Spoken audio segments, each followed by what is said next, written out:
Bonjour à tous et à toutes, c'est Baldam pour vous parler aujourd'hui de ce que j'ai fait précédemment en sapin sucette numéro 464. Donc, le fait est que la peau du caméléon est probablement gluante ou collante ou quelque chose comme ça. Mais je vous avoue que, après coup, j'ai des doutes. Tout comme pour le gecko, je ne sais plus tout à fait. Néanmoins, je sais qu'ils ont une adhérence particulière. Et je me demande si c'est bien le fait qu'ils aient des ventouses ou alors ou un tout autre effet de ventouse comme ça, gluant et je sais pas quoi. Ou alors si c'est dû à leurs griffes qui sont rétractiles, à noter particulièrement. Parce que le fait est que tout de même, ce fameux caméléon et ce fameux gecko me pose des questions. Ils sont tout de même assez étonnants par bien des aspects. Le caméléon, par exemple,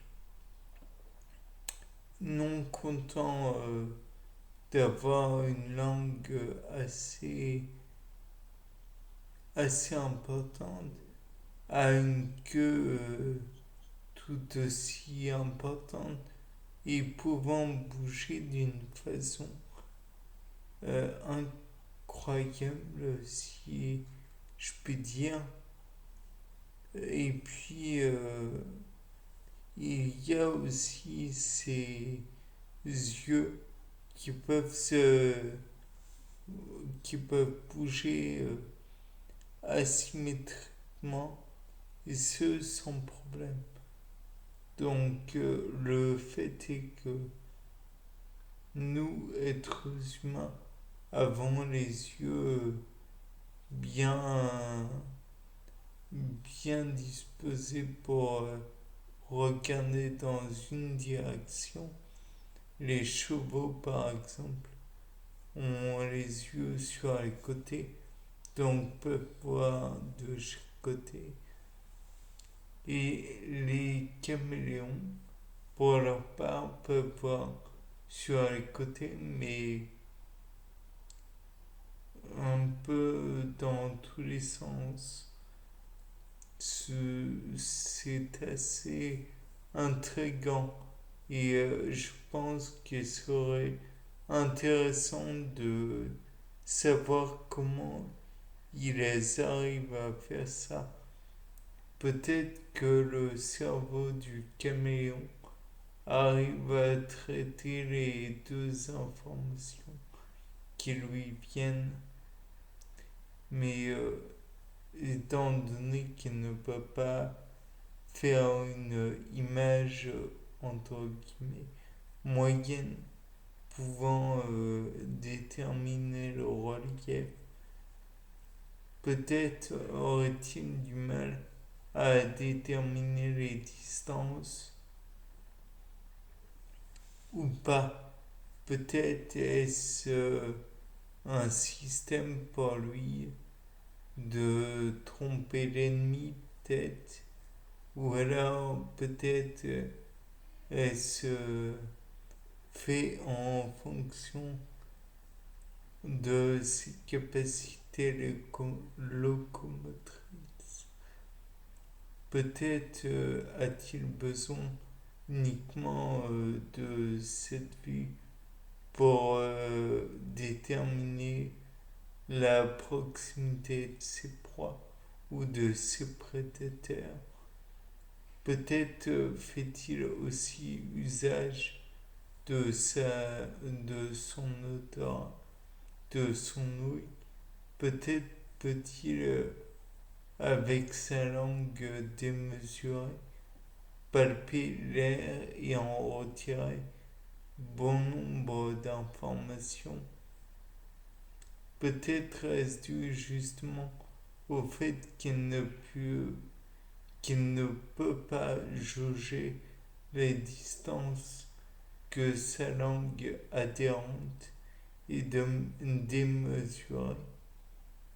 Peut-être qu'il y a diverses informations qui peuvent nous échapper. Peut-être est-il, comme je l'ai dit précédemment dans d'autres vidéos, dans d'autres apparences sucettes, pour capter la lumière ou les reliefs, avoir plus de bâtonnets dans sa rétine, ou sur sa rétine plutôt. Peut-être a-t-il seulement la capacité de se fondre dans son milieu. Donc le fait d'avoir comment dirais-je, des possibilités pour pour chasser qui sont encore une fois démesurées.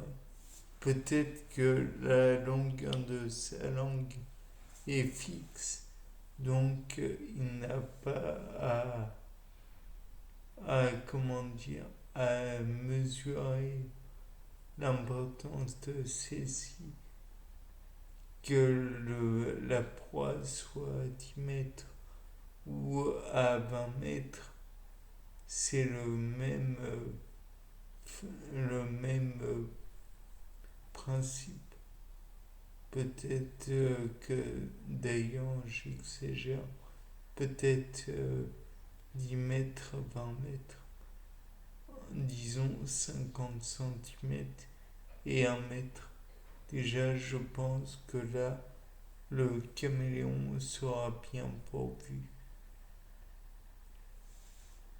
Et puis, de toute façon, j'imagine que avec les calories et joules qu'apportent les insectes ainsi que les diverses protéines, il n'a aucunement besoin d'en faire un grand repas. Peut-être que très peu d'insectes lui suffisent. Après, c'était Paul Dame pour un nouveau sapin en sucette. Au revoir.